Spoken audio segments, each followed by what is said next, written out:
Hello friends, एक बार फिर स्वागत है आपका हमारे YouTube channel achievers knowledge hub में। कुछ टेक्निकल प्रॉब्लम की वजह से वीडियो वहीं पे रुक गया था, तो मैं आपको दूसरे वीडियो में कंटिन्यू कर रही हूँ। चलिए, हम लोग बात कर रहे थे स्वर की। स्वर में हमने पढ़ा स्वर क्या होते हैं। तो स्वर ऐसे वर्ड होते हैं जो अपने आप में स्वतंत्र होते हैं। फिर हमने देखा कि स्वर की संख्या कितनी होती है। तो स्वर की संख्या कितनी होती है बताइए?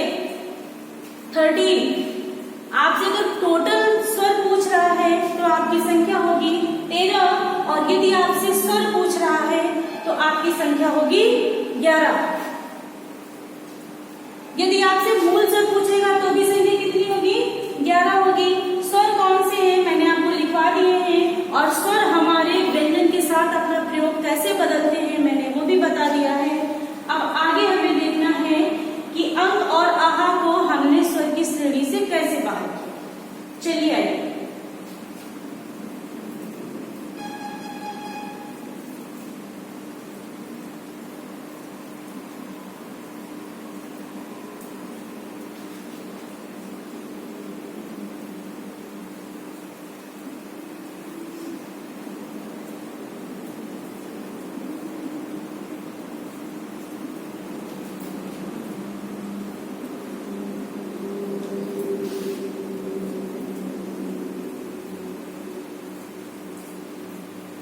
अंग और आहा लिख लीजिए, जिन्होंने नहीं लिखा था पहले।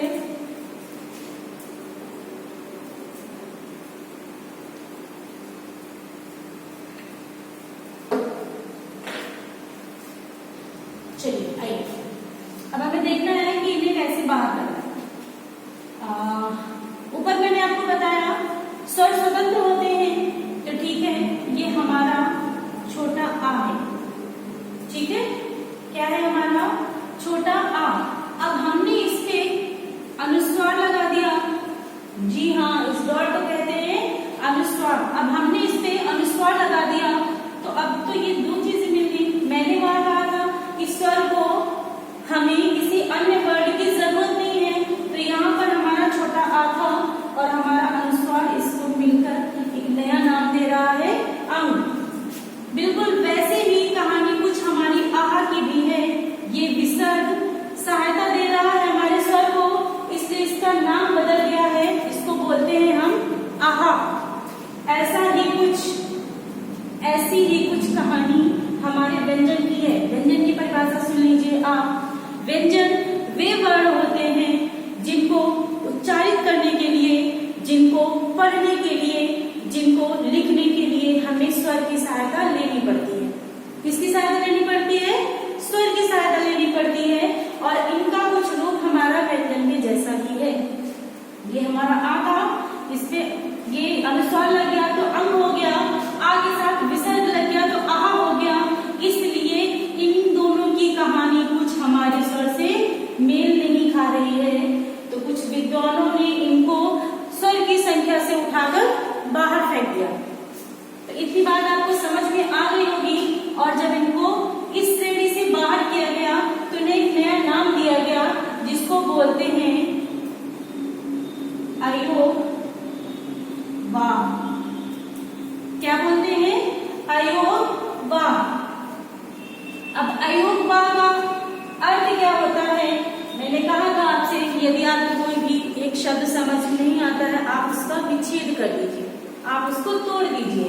अब इस अयोग वाह का यहाँ पर अर्थ है कि आ के सहयोग से बना हुआ नया वर्ड। आ के सहयोग से बना हुआ ऐसा नया वर्ड जो हमारे व्यंजन की श्रेणी में शामिल होता है। तो आशा है कि आपको ये चीज समझ में आ गई होगी। अभी तक हमने देखा हमारी वर्णमाला। वर्णमाला क्या होती है, इसका अर्थ क्या होता है? तो वर्णमाला एक ऐसा समूह है जिसमें बहुत सारे वर्ण होंगे, और होंगे कैसे? व्यवस्थित। कितने होंगे? तो 52 होंगे। अब 52 होंगे तो वर्ण अगर हमारा निकल के आ गया है तो वर्ण का दूसरा नाम क्या है? कि भाषा की सबसे छोटी लेकिन लिखित इकाई। अब लिखित है तो कोई मौखिक रूप भी होना चाहिए।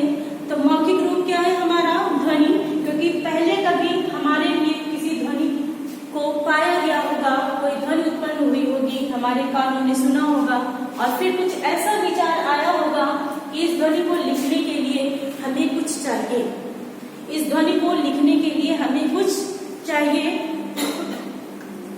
तो मैं आपको एक चीज यहाँ पे बहुत अच्छी और बता दूं कि ध्वनि या फिर उसको लिखने के लिए जिस आकृति का प्रयोग किया गया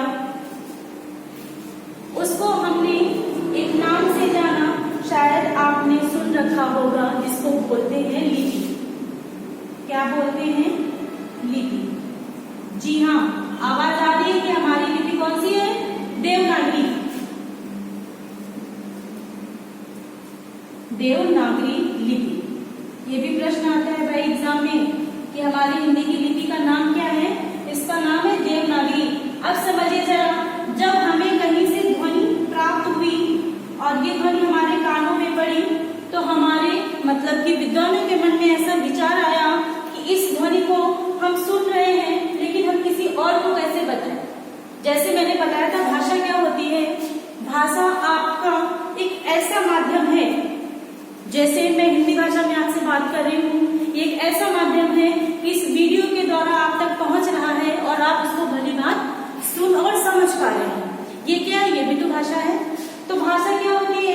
अपने विचार हम किसी अन्य तक पहुंचा दें और वो भी समझ ले, वो हमारी भाषा होती है। तो जब ध्वनि हमारे कानों में पड़ी और ये कुछ हुआ कि हम अब इसको अगर यहाँ तक पहुंचाना है, मान लीजिए ध्वनि हमारे कानों में पड़ रही है, ठीक है, और हमें इसको आगे पहुंचाना है, हमें आपसे कुछ कहना है, तो इस ध्वनि को हम हूबहू तो नहीं पहुंचा सकते।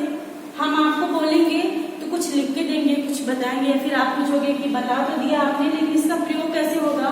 तो इस ध्वनि को हमने लिखित रूप में लाने के लिए एक नाम दिया जिसको बोलते हैं वर्ण। और वर्ण आपका जैसे हो गया छोटा आ या का को ले लीजिए, का। तो जब ये आकृति, ये चिन्ह हमने इनको प्रयोग में लाने के लिए प्रयोग कर लिया तो इसी को बोलते हैं लिपि। समझ में आया आपको? जब कोई ध्वनि हमारे कानों में पड़ी और विचलित करने लगी, हमें उसको लिखने की जरूरत पड़ी, हमें उसको आकृति देने की जरूरत पड़ी कि कुछ ऐसी आकृतियां बना दे, कुछ ऐसा चिन्ह बना दे जिसे हम अपने पास से आगे तक पहुंचा सके और उसको लोग भली बात समझ ले। वो माध्यम हमारा बनी लिपि और उसको नाम हमने दिया लिपि का। और जब हमने ये आकृतियां बना के तैयार कर दी तो इसका नाम हो गया देवनागरी। ठीक है, क्या नाम हो गया? देवनागरी। जैसे हम इस देवनागरी में आ लिखते हैं, है ना, और इंग्लिश में इसको ए लिखते हैं, तो दोनों आकृति में अंतर है। जबकि आप जानते हैं कि हमारे ये वाले जो भी छोटा बड़ा काका है और इंग्लिश के जो भी लेटर्स हैं वो कहीं ना कहीं एक दूसरे का काम करते हैं, लेकिन हमने ये आकृतियां प्राप्त कर ली तो इस लिपि का नाम हो गया देवनागरी और उन्होंने इंग्लिश में वो आकृतियां प्रदान कर ली। तो आपको समझ में आ गया कि अंग और अवा हमारे बाहर क्यों होंगे? समझ में आ गया? चलिए एक बार हम लोग फिर से देख लेते हैं। आज हम लोगों ने पढ़ा है वर्णमाला। देखिए मैं आपको एक चीज और बता दूं, आपकी परीक्षा की दृष्टि को लेकर जिस चैप्टर को हम सबसे इम्पोर्टेंट बोल सकते हैं उसके लिए शायद हम लोग वर्णमाला का नाम ले सकते हैं। आज का कुछ चलन ऐसा हो गया है कि जितने भी एग्जाम हो रहे हैं और हिंदी में आपको वर्णमाला से कम 2 से 3 प्रश्न देखने को मिलेंगे ही मिलेंगे। इसलिए वर्णमाला को एक बार हम फिर समझ लेंगे कि वर्णमाला क्या है। वर्णमाला बहुत सारे शब्दों का एक समूह है जो कि कैसा समूह है, एक के बाद एक क्रम से रखे हुए हैं, समूह में है और सुव्यवस्थित है, इसलिए हमने उनको बोला वर्णमाला। दूसरा प्रश्न आपका बनता है कि वर्णमाला में कितने वर्ण होते हैं? तो वर्णमाला में वर्ण होते हैं 52। फिर हमने देखा कि वर्ण क्या है, तो वर्ण एक ऐसी इकाई है जो कि भाषा की सबसे छोटी इकाई मानी जाती है, लेकिन कैसी? लिखित रूप में। अब लिखित रूप हमने दिया तो उससे पहले हमें मौखिक रूप भी मिला होगा, तो वहीं पे एक दूसरा प्रश्न बनता है कि वर्णमाला की मौखिक इकाई जिसका नाम है ध्वनि। 3 प्रश्न आपके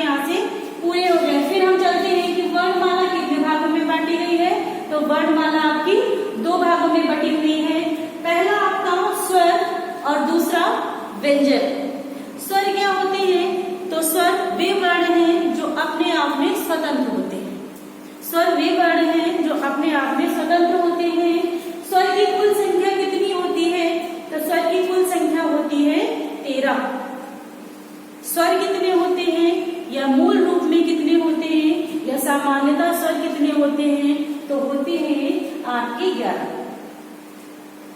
हाँ, आपका एक पॉइंट और छूट रहा है। मैंने आपको बताया था कि आपके कुछ विद्वानों ने स्वर की संख्या 10 भी मानी है। इसको देख लीजिए जरा, 10 क्यों मानी है?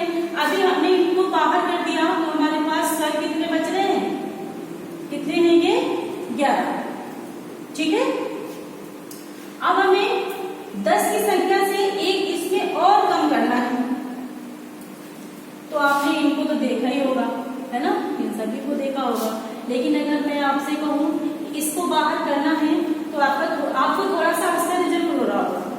तो आप एक चीज समझ लीजिए कि जब कभी आपको स्वरों की संख्या 10 के अनुसार निम्न में से किसी एक स्वर को बाहर करना हो, क्योंकि आपके आजकल निगेटिव क्वेश्चन बहुत बन रहे हैं कि निम्न में से ऐसा कौन सा आंसर है, ऐसा कौन सा वर्ड है जो मूलतः 10 स्वरों के होने पर निम्न में से नहीं है, तो आपका अगर ये रखा होगा तो आपको री बाहर कर देना है। क्यों?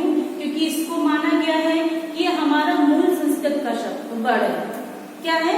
ये मूल संस्कृत का वर्ड है, क्योंकि जहां कभी किसी भी एग्जाम्पल में आपका ये वाली डी की मात्रा लगती है, आप उसको आंख बंद करके लगा दीजिए कि संस्कृत का शब्द है। तो हमने पढ़ा स्वर कितने होते हैं? 13 होते हैं। मूल कितने होते हैं? तो 11 होते हैं।